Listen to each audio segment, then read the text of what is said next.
Bom, então, como eu ia dizendo para vocês, nós vimos o conceito de linguagem, nós vimos o conceito de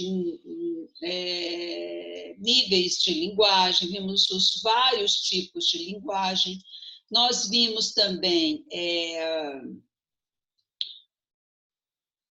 as variações linguísticas, enfim, nós vimos vários, tudo sobre linguagem. Então, agora o que importa e o que nós vamos ver é o conceito de texto, porque nós vamos entrar na parte de texto, nós vamos ver o conceito de texto, nós vamos ver gêneros textuais, para em seguida nós vermos tipologia textual. O que é tipologia textual? Os tipos de textos que nós usamos na produção de um texto técnico jurídico.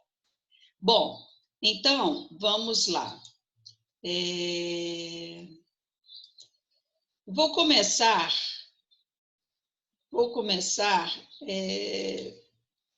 mostrando para vocês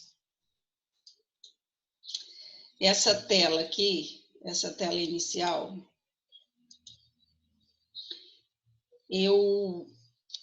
É normal, é comum nós encontrarmos a palavra texto, né? Nós vemos a palavra texto escrito, nós ouvimos a palavra texto, enfim, nós estamos sempre utilizando a palavra texto. Mas nós nunca sabemos ou paramos para perguntar o que é a palavra texto. Né? Alguém já parou para pensar no conceito da palavra texto? Eu penso que não. Então, hoje nós vamos fazer isso aqui. Hoje é a nossa ideia. Então, nós poderíamos dizer que texto é um conjunto de... Eu trouxe dois conceitos para vocês e nós vamos parar para depois discutir, né? Nós temos um conceito que diz que texto é um conjunto de palavras e frases encadeadas que permitem uma interpretação. E temos um segundo conceito que diz que texto é uma unidade linguística comunicativa. Em qualquer um desses dois conceitos, o que nós temos que pensar é que o texto, ele objetiva a comunicação. Nós sabemos que a boa comunicação é imprescindível na vida em sociedade, porque se nós temos uma boa comunicação, nós melhoramos a nossa qualidade de vida a partir da produção de bens ou a partir do nosso relacionamento, né? Uma boa comunicação, ela faz fluir melhor as necessidades das pessoas que vivem naquela comunidade. Então, o texto, se ele objetiva a comunicação, o texto nada mais é do que a materialização das minhas ideias. É tornar as minhas ideias possíveis de serem vistas, ouvidas e compreendidas pelo meu interlocutor. Então, o texto, nesse primeiro conceito que ele diz que é um conjunto de palavras e frases encadeadas, logicamente, né, faltou isso, logicamente, que permitem interpretação. É um conceito válido. E o segundo conceito também é válido quando ele diz que é uma unidade linguística comunicativa. Por que é uma unidade linguística? É a escolha de uma linguagem para possibilitar a comunicação. Em qualquer um desses dois conceitos, o que eu tenho presente é materializar, é tornar o meu pensamento uma forma de fazer com que o meu interlocutor me compreenda. Para isso, então, vamos fazer o exercício aqui, porque isso envolve várias coisas. Não é só juntar um amontoado de frases e colocar lá, não. Não é só tornar o meu pensamento possível. Não, não é assim. Porque pode ser que o meu pensamento não seja compreendido pelaquela pessoa, pelo aquele interlocutor, né? As minhas ideias elas têm que estar encadeadas numa sequência lógica, tem que haver um contexto, tem que haver um meio para que o meu interlocutor compreenda. Por isso, então, para entender melhor esse conceito, eu propus 2 situações para vocês. Vamos discuti-las. Olha, a primeira situação é a seguinte: você vai visitar um amigo seu num hospital, certo? E lá, nesse hospital, você encontra em vários corredores a palavra silêncio. Essa é a primeira situação. Pensa nisso. Para visitar um amigo, ou tem a palavra silêncio, ou tem aquela tradicional enfermeira com o dedo indicador nos lábios, sugerindo silêncio. E a outra situação é essa aqui, ó, em que você está andando pela rua, né, a pé, de repente você se depara lá com o nome ouro escrito num pedaço de papel que está jogado no chão, certo? Essa é a segunda situação. Bom, embora seja uma palavra só, tanto no primeiro quanto na segunda situação, a primeira situação nós temos um texto e na segunda situação não. Por que nós temos um texto na primeira? Porque na primeira situação, a palavra silêncio, ela se encontra, gente, dentro de um contexto significativo, dentro de um contexto carregado de significados.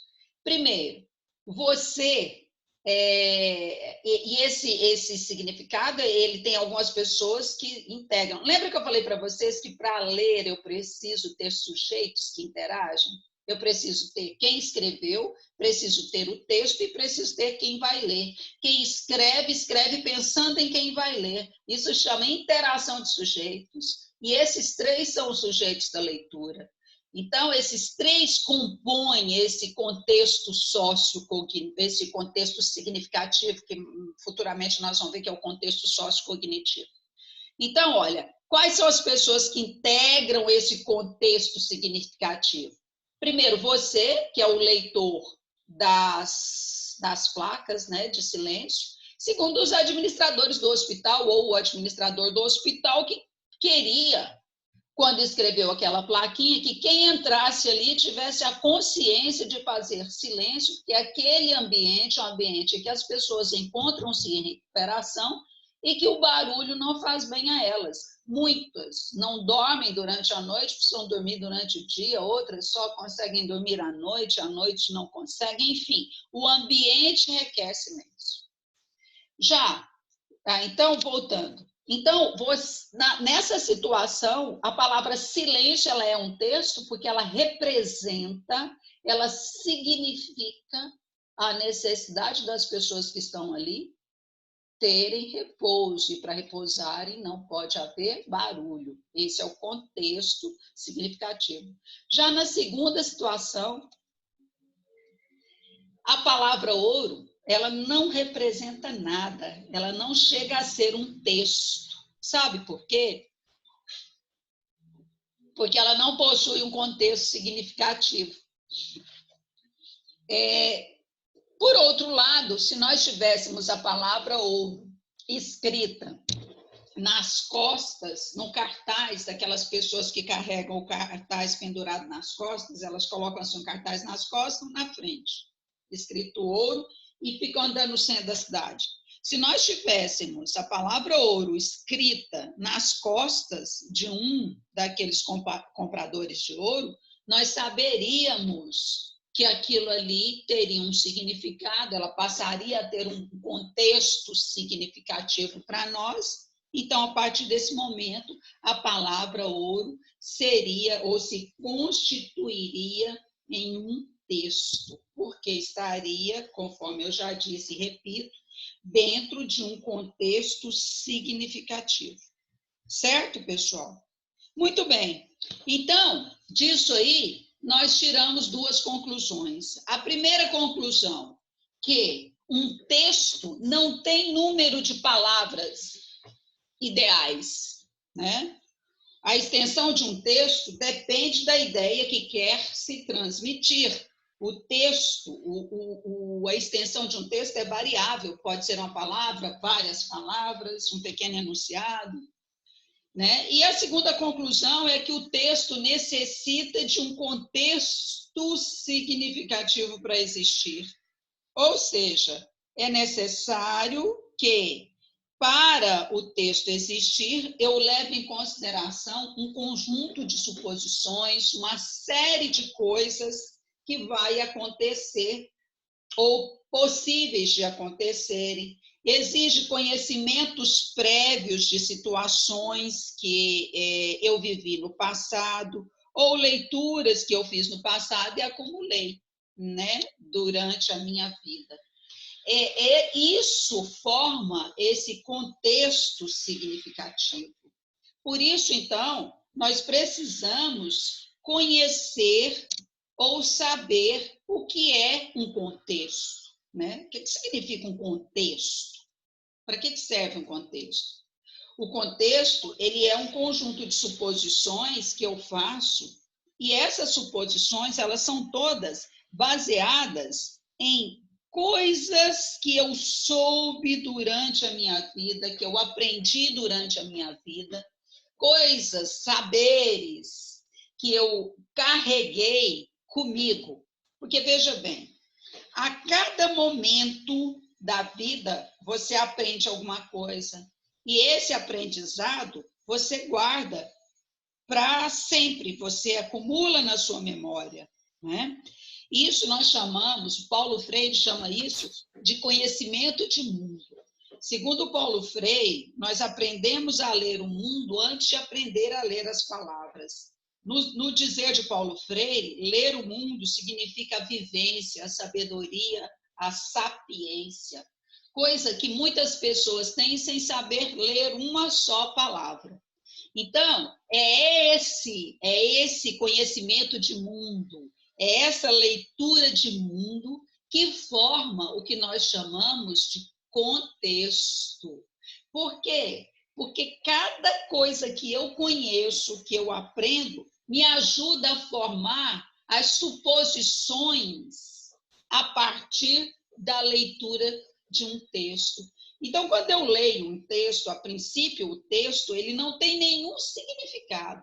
A princípio, o texto não me diz nada. Ele só passa a ter significado a partir do momento em que eu formo as suposições, as hipóteses prováveis para saber o que a pessoa gostaria de me dizer através daquela escrita, certo? Então, tudo que eu vivi, tudo que eu li na vida, eu guardo, eu acumulo, para que aquilo possa formar um contexto significativo, para que eu possa supor o que está escrito naquelas palavras. Porque o texto, pura e simplesmente, sem esse contexto significativo, não passa de um amontoado de palavras. Então, é preciso ter uma lógica, é preciso ter um significado, e esse significado eu dou ao texto a partir do momento que eu tenho o contexto. O que forma um contexto, né, pessoal? Vamos pensar nisso. O que forma um contexto? Um contexto, ele tem que ter, primeiro, para produzir o sentido, eu preciso saber qual a situação que envolve esse texto. E para saber essa situação, eu preciso identificar 5 pontos: a materialidade, o gênero, o meio de veiculação do texto, a data de publicação. Eu preciso saber o tema que envolve esse texto. Vamos ver na prática esses 5 pontos. Olha aí, eu tenho aqui, pessoal, uma charge que foi publicada pelo Glauco, que é chargista, já falecido, na Folha de São Paulo, em 30/5/2008. O que eu tenho nessa charge? Eu tenho linguagem verbal e linguagem não verbal, eu tenho linguagem mista. Nessa charge, eu tenho, então, Alguém perguntou aqui, professora, tem algum outro autor também que fala sobre isso, além do Paulo Freire? Tem vários autores, depois eu vou mostrar para vocês, tá bom? Depois eu falo para vocês isso. Então, eu tenho aqui a charge do Glauco, né? Tem uma pessoa com uma faixa presidencial pregando uma plaquinha onde está escrito a Amazônia é nossa, numa única árvore viva, porque todas as outras estão mortas, secas. Olha, o que é o contexto aqui? Qual é o contexto aqui? Vamos lá? Dentro daqueles 5 pontos que eu mostrei para vocês, olha, o contexto aqui é o seguinte, eu tenho... Opa, passou demais. Eu tenho a materialidade linguística, que são as palavras, ó, a Amazônia é nossa, certo? Eu tenho o gênero textual, que é a charge, olha aí a charge, estão vendo? Eu tenho a tematização, que é o desmatamento da Amazônia, ou seja, a tematização é o tema, é o assunto a ser trabalhado. Olha aí as árvores mortas, só uma viva. Então, o desmatamento. Eu tenho a data de publicação dessa charge, foi em 30/5/2008. Eu tenho o meio de veiculação, que é o jornal A Folha de São Paulo. Entenderam?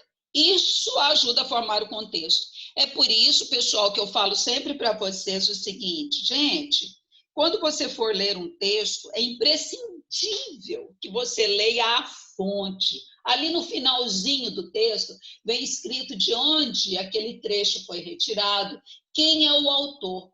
Porque se eu leio, por exemplo, um texto e vejo que ele foi publicado em um jornal, eu tenho ali a possibilidade de ter um artigo de opinião, de ter uma charge, de ter uma notícia.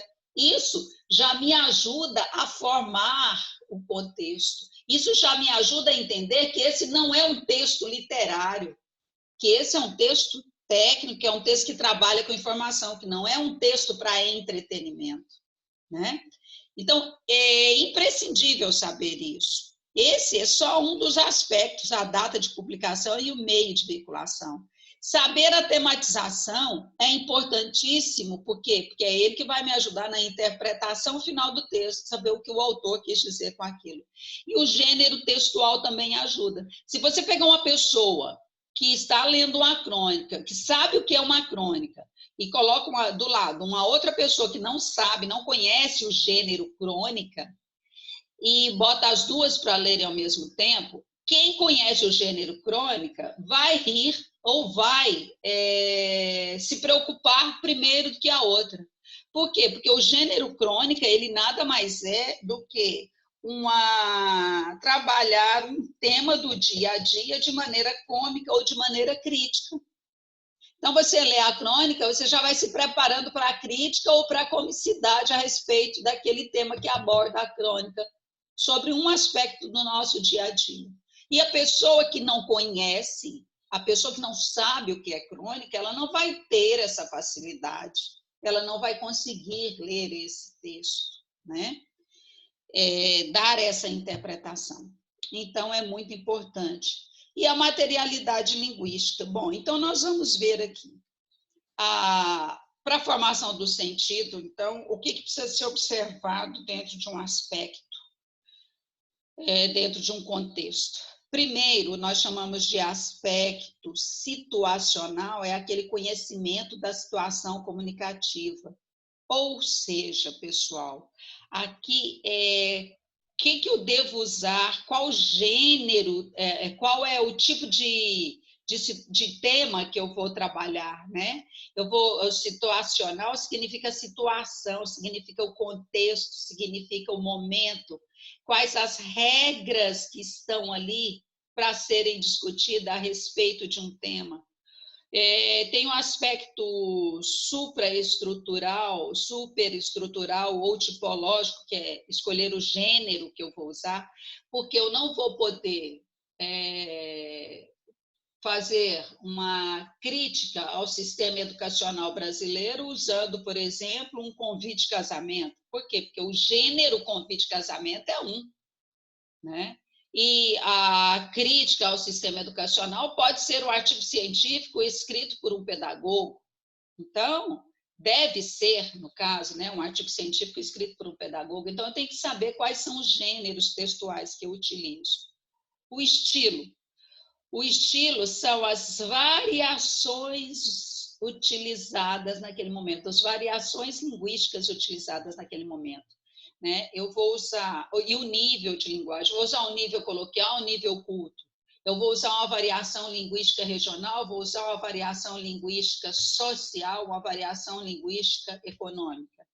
Isso tudo ajuda a formar um contexto. Então, são aspectos, esse aspecto situacional, esse aspecto superestrutural, esse aspecto estilístico, ajudam a formar o contexto. E o conhecimento de outros textos, que nós chamamos de intertextualidade, que nós vamos ver ainda. Isso é assunto, isso é tema de uma aula futura nossa. Então, o que é esse conhecimento intertextual? São textos que você já leu, armazenou lá no seu HD, guardou lá na sua memória, e o dia que você precisar, você vai rememorar. Porque, às vezes, você está lendo um texto aqui agora, e esse texto exige uma leitura que você fez há muitos anos atrás. Por quê? Porque é comum um autor citar outro. Imagine você está fazendo a leitura de acusação de um cliente seu. Aí você se lembra que você já leu um texto, suponhamos que esse cliente esteja sendo acusado de ter matado alguém. E aí, lá naquela peça acusatória, o promotor de justiça fala que o sangue vinha não sei de onde, que o sangue havia demonstração, indício ou possibilidade que o sangue estava coagulado e tal. Aí você vai lembrar, você vai buscar na sua memória alguma leitura que você fez em um texto de medicina legal a respeito de sangue ou de coagulação de sangue. Ora, isso é o que nós chamamos de intertextualidade, ok? Bom, então, esses diferentes aspectos formam diferentes tipos de contextos, tá? E esses contextos diferentes nós chamamos de contextos sociocognitivos, ou seja, são todos sócio de social e cognitivo de conhecimento. É esse conhecimento que nós temos de mundo, da sociedade, que são utilizados para a interpretação de um texto. É isso que nós chamamos de contexto sociocognitivo. E é o contexto que me ajuda a formar o sentido de um texto, certo? Bom, eu quero que vocês pensem nisso aqui, ó. A secretária da escola atende o telefone e diz: alô? A pessoa do outro lado diz: meu filho está muito gripado e não vai poder ir à escola hoje. Quem está falando? Pergunta a secretária. Do outro lado responde: quem está falando é meu pai. Aí eu te pergunto: você entendeu esse texto? É óbvio que você entendeu, né? Nesse nível de escolaridade, você entendeu esse texto. Agora, talvez o que eu não sei e que eu gostaria que você me explicasse é por que você entendeu esse texto, certo? E eu abro aqui agora, não os microfones, mas o chat, para que vocês escrevam aí por que vocês entenderam esse texto, para que eu possa dar continuidade à nossa próxima tela, que é uma parte de interatividade. Quem me diz? Vamos lá. Aberto bate-papo para que vocês me digam por que vocês conseguem entender esse texto.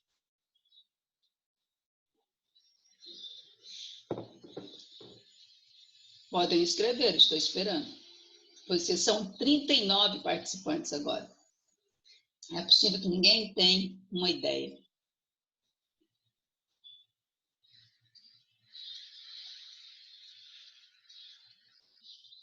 Ah, muito bem. Alguém diz aqui, ó.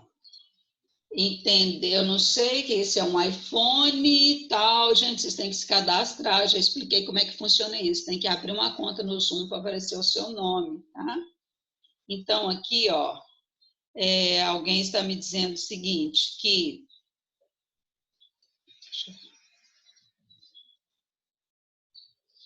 Não, ainda não disseram nada, não. Estou aguardando.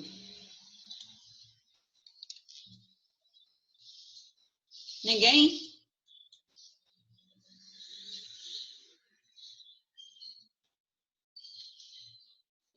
Ó, vixe, um monte de gente eu que não tinha visto aqui.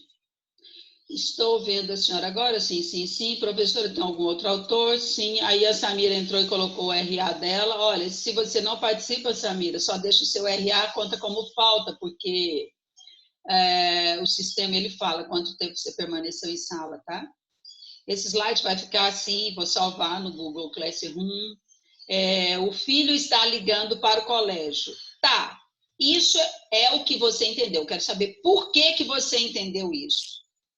O filho está querendo se passar por pai. Sim, eu quero saber por que, que você entendeu isso. Maria disse que deu erro na minha tela. Que tipo de erro, Maria? Tiago, bom, eu entendi isso porque ele fala o meu pai. Tá. Para você saber, para você entender isso, ninguém respondeu, olha. Deixa eu ver, entendemos o sentido, pois conhecemos a situação comunicativa. Excelente, Andressa, porque é a situação que é comum, o Motorola fala. Ó. Então, gente, olha aqui, deixa eu explicar para vocês uma coisa. Sabe por que, que vocês entenderam isso? Vocês entenderam isso porque vocês sabem o que é uma escola, vocês sabem o que é a vontade de faltar aula quando é criança e os pais não deixam. Vocês sabem que quando ligam para a escola, o pai ou a mãe, a professora, a coordenadora, a secretária, entendem, autorizam, abonam a falta, né? E não vai comunicar com o pai de vocês. Vocês entendem o que é ligar para a escola e a importância do pai ou a mãe ligar para a escola. Entenderam? Então, por que, que vocês entenderam a situação? Porque vocês já têm uma vivência de mundo e essa situação já foi vivida por vocês. E isso é isso que nós chamamos de situação comunicativa. É conhecer os acontecimentos que envolvem a leitura de um texto que me faz compreender aquele texto, que me faz formar o sentido de um texto. Certo? Bom, me deixe agora interagir com vocês com esse exercício aqui, olha.